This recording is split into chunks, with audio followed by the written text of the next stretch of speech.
প্রিয় দর্শক, প্রীতি নিন, শুভেচ্ছা নিন। আমার এই মুহূর্তের আলাপের বিষয় বিএনপি কেন একের পর এক মাইনাস ফাঁদে পা দিচ্ছে, এই প্রসঙ্গটি নিয়ে।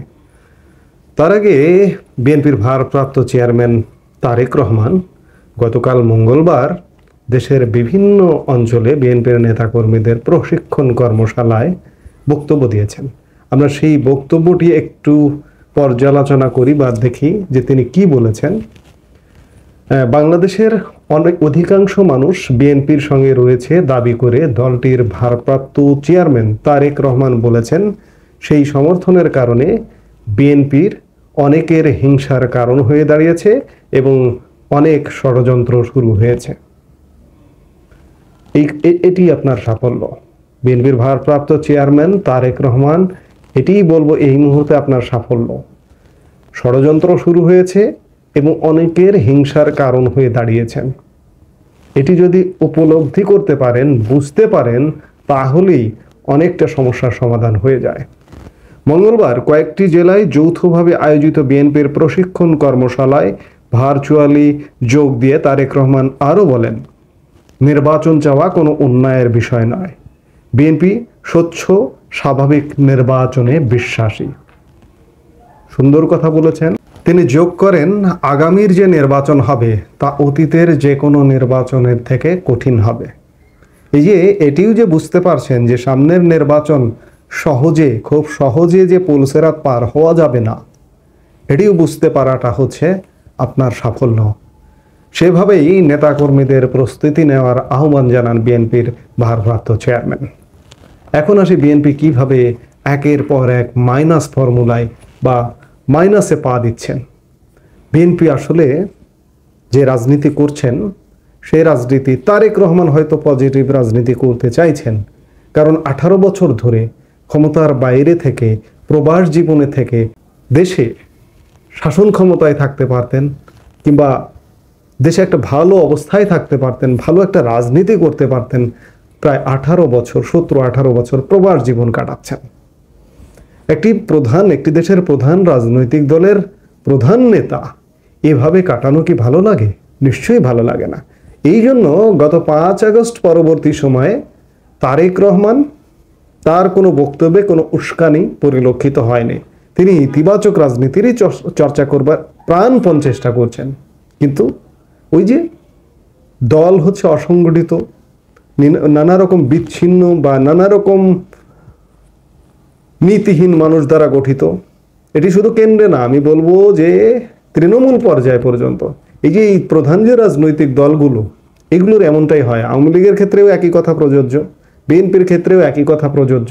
আওয়ামী লীগ 15.5 বছর লাস্ট ক্ষমতায় কাটিয়েছে, কিন্তু বিএনপি ক্ষমতার বাইরে প্রায় 17-18 বছর। আজকে যদি এই পর্যায়ে এসে বিএনপি ঘুরে দাঁড়াতে না পারে, এই যে দুঃখ কষ্ট, বিএনপির নেতা কর্মীদের যে কষ্ট বিগত 15.5 বছরে, এরপরেও যদি বিএনপি শিক্ষা না নেয়, বিএনপি আর ক্ষমতায় আসতে পারবে না। ওই যে ষড়যন্ত্রের ফাঁদে পা দিচ্ছে, পা দেবার কারণেই ক্ষমতায় আসতে পারবে না। কিন্তু বিএনপি এই মুহূর্তে, আওয়ামী লীগ যে নেই, এই না থাকায় প্রধান রাজনৈতিক দল, বড় দল বিএনপি, সেই বিএনপি রাজনীতির আওয়ামী লীগের অনুপস্থিতিতে রাজনীতিকে ক্যাশ করতে পারছে না, নানা ক্ষেত্রে ব্যর্থতার পরিচয় দিচ্ছে। এই যে এখন সারা দেশের অবস্থা আর কত, একাধিক বক্তব্যে বলবই যে বিএনপির এক প্রকার নৈরাজ্য চলছে। নৈরাজ্যের বিরুদ্ধে তারেক রহমানের নির্দেশে বিএনপির নেতারা, কেন্দ্রীয় নেতারা ওইসব নৈরাজ্যকারীদের বিরুদ্ধে কিছু যে ব্যবস্থা নিচ্ছে না তাও নয়, ব্যবস্থা নিচ্ছে, কিন্তু আসলে ব্যবস্থা নিয়ে পারছে না। ওই যে নীতিহীন লোকজন যদি রাজনীতিতে ভিড় করে, তাহলে তো সেটি সম্ভব হয় না।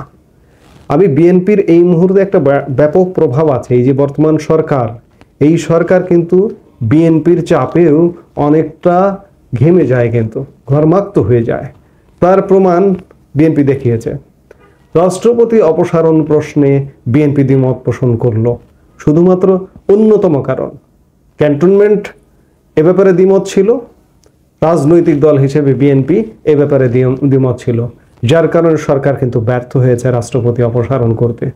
এই যে কদিন আগে ছোট ছোট দলগুলো যারা কখনোই নির্বাচিত হয়ে সংসদে যাবে না, তারা মন্ত্রী হবার খায়েশ, মানে এখনকার উপদেষ্টা হবার খায়েশ থেকে একটা জাতীয় সরকার গঠনের উস্কানি দিয়েছিল সরকারকে, যখন ওই যে সংখ্যালঘু আন্দোলন নিয়ে তীব্র আকার ধারণ করলো সারা দেশে তখন। তো এই উস্কানি থেকেও ফিরিয়েছে কিন্তু বিএনপির দ্বিমতের কারণে সরকার শেষ পর্যন্ত জাতীয় সরকার গঠনে পিছু হটেছে। তৃতীয় সাফল্য কি? বিএনপির নির্বাচনের দাবির কারণে 16 ডিসেম্বর বিজয় দিবসের দিন প্রধান উপদেষ্টা জাতির উদ্দেশ্যে ভাষণে বিএনপিকে শুধুমাত্র ঠান্ডা করবার জন্য নির্বাচনের একটি সম্ভাব্য সময়ের কথা বলেছেন, 1 থেকে 1.5 বছর। এটিও কিন্তু আপনাদের ঠান্ডা করবার জন্য বলেছেন। এই কথাটা কিন্তু অ্যাকচুয়াল কথা নয়। নির্বাচনের জন্য আরো সময় ক্ষেপণ করবে। আপনারা যদি আরো চেপে না ধরেন, গলা টিপে যদি না ধরেন, এইভাবে আপনাদেরকে ঠান্ডা করবার জন্য একটা করে মেসেজ দেবে। আপাতত আপনারা এটি শুনে ঠান্ডা হয়েছেন। আপনারা সাধুবাদ জানিয়েছেন প্রধান উপদেষ্টার বক্তব্যকে, আবার এটিও বলেছেন, উষ্মা প্রকাশ করেছেন যে আমরা তো কোনো নির্দিষ্ট রোড ম্যাপ পেলাম না, দিন তারিখ পেলাম না। আবার 17 ডিসেম্বর প্রধান উপদেষ্টার প্রেস সচিব শফিকুল আলম বলেছেন যে প্রধান উপদেষ্টা আপনাদের প্রতিক্রিয়ার কারণেই কিন্তু এটি বলেছেন পরের দিন প্রেস ব্রিফিংয়ে, যে প্রধান উপদেষ্টা নির্বাচনের একটা টাইম দিয়েছেন, এখন নির্বাচনের দিন তারিখ বা রোডম্যাপ ঘোষণা করবে নির্বাচন কমিশন। এটি আপনাদের প্রতিক্রিয়ার কারণেই। কাজে আপনাদেরকে নিয়ে বর্তমান সরকারের বা অন্যান্য যে ছোটখাটো রাজনৈতিক দলগুলো আছে, জামাত সহ, বৈষম্য বিরোধী আন্দোলন আসলে জামাতেরই একটি অংশ, আপনাদেরকে নিয়ে ঘাম ঝরে। এই মুহূর্তে আওয়ামী লীগ মাঠে নেই, কিন্তু আপনাদের কথায় অনেকটাই তাদের ঘাম ঝরে। তো এই ঘাম ঝরাটাকে আপনারা ক্যাশ করবেন কিভাবে, সেটি একটি বড় প্রশ্ন।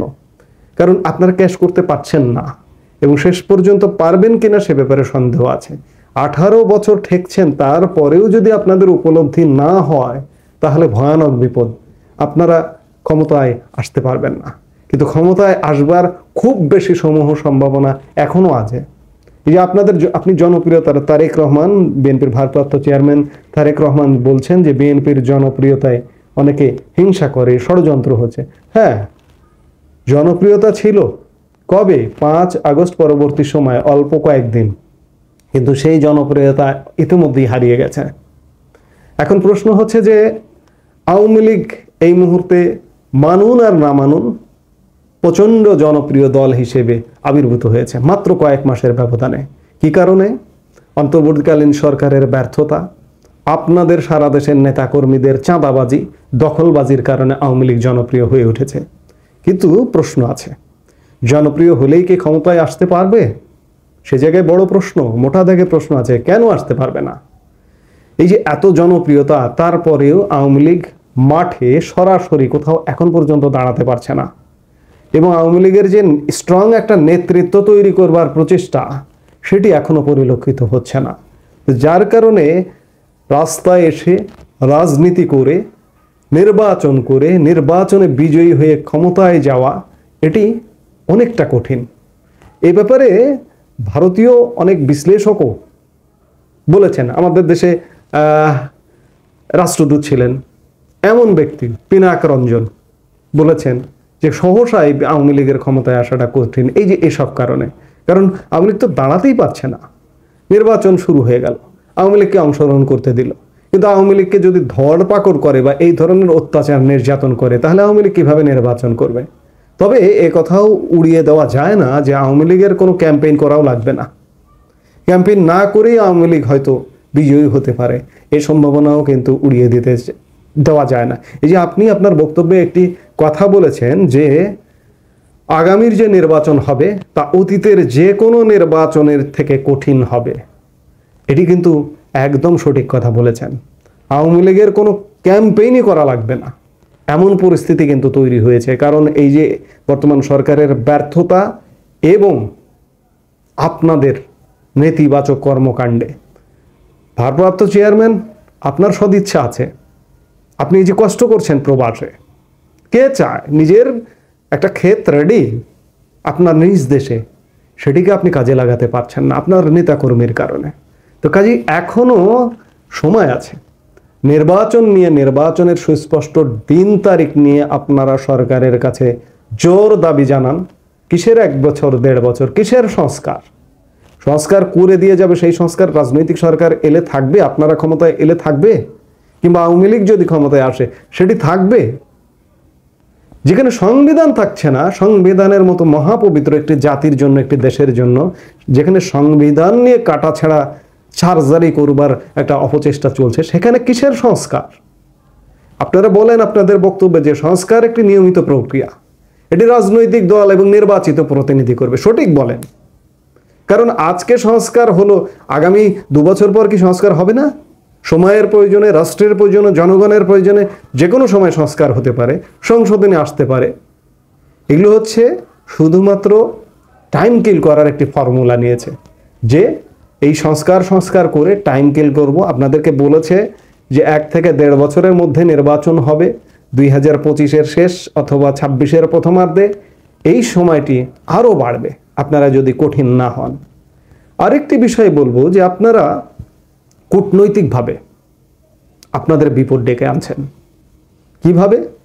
এই যে ভারত, আপনাদের তো ভারতের কাছে পাত্তা পাওয়ার কথা, কারণ ভারতের তো বাংলাদেশের কোনো একটা রাজনৈতিক দলের উপরে নির্ভর করতে হবে। যে কোনো দল, মানে যে কোনো দেশ একটি দেশের সাথে সম্পর্ক নির্ণয় করতে, বা কোন রাজনৈতিক দল কখন ক্ষমতায় যায়, সেটি আসলে কোনো দেশ বুঝতে পারে না। আওয়ামী লীগের সঙ্গে যেমন ভারতের সম্পর্ক আছে, তেমনি আপনাদের সঙ্গেও সম্পর্কটা হতে পারত, কিন্তু আপনারা এই জায়গায় জামাতের ফাঁদে পা দিয়ে আপনারা ভারত বিরোধিতায় নেমেছেন। একটা কথা বলুন তো, যে আওয়ামী লীগ সরকার পতন হলো 5 অগাস্ট, 22 সেপ্টেম্বর ভারতীয় হাইকমিশনার বিএনপি মহাসচিব মির্জা ফখরুল ইসলামের সাথে সৌজন্য সাক্ষাৎ করলেন। কোথায় দেখান তো আজ পর্যন্ত জামাতের সাথে সাক্ষাৎ করেছে? জামাতকে তো পাত্তাই দেবে না। আপনাদের কিন্তু পাত্তা দিত, কিংবা আপনাদের কাছে, আপনাদের সাথে ভারতের একটা চমৎকার সম্পর্ক হতে পারত। কারণ ভারতকে বাদ দিয়ে এটা আসলে বাংলাদেশ কল্পনা করা যায় না। এই যে পাকিস্তানের ফাঁদে পা দিয়েছে বর্তমান অন্তর্বর্তীকালীন সরকার, ইউনূস সরকার, আর জামাত তো এমনিতেই পাকিপন্থী, আপনারা সেই জায়গায় পা দিলেন কেন? কাজেই এখনো কিন্তু সংশোধনের সময় আছে। এখনো তৃণমূলকে ঠান্ডা করুন যে কোনো মূল্যে। যে কোনো অভিযোগ আসার সাথে সাথে অ্যাকশন, ডাইরেক্ট অ্যাকশন, প্রয়োজনে মামলা করে আইনের হাতে তুলে দিন। সেই সাথে এই যে ভারত বিরোধিতা করছেন বা বিভিন্ন দেশের সাথে বিরোধিতা করে আপনাদের কিন্তু মঙ্গল হবে না।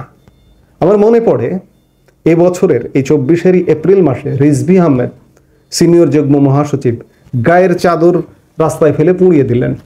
তখন ভারতীয় চাদর, তখন বিএনপির অনেক নেতা কিন্তু বলেছিলেন যে এটি রিজভী আহমেদের ব্যক্তিগত ব্যাপার, এর সাথে দলের সম্পৃক্ততা নেই। কেন বলেছিলেন? ভারত ক্ষুব্ধ হবে এজন্য।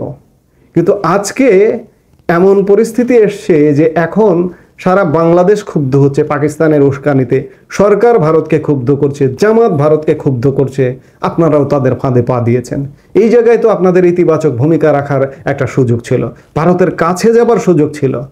ভারতীয় হাই কমিশনার আপনাদের সাথে সাক্ষাৎ করা মানে তো এটি ইতিবাচক বার্তা, আপনারা সেটি কাজে লাগাতে পারলেন না।